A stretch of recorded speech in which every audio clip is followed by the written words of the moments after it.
If you are not able to use your Google Drive because it's out of memory or storage space, this is a simple format. This is the main deforum link, not the one that we used in the session.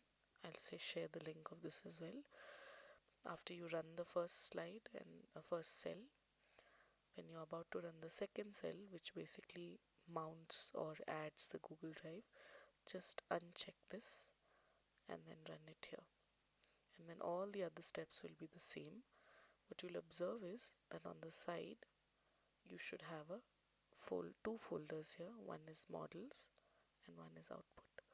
So as you progress with the project and your settings and everything, in the end what will happen is that everything will be saved in this output folder, and you'll have to separately download it.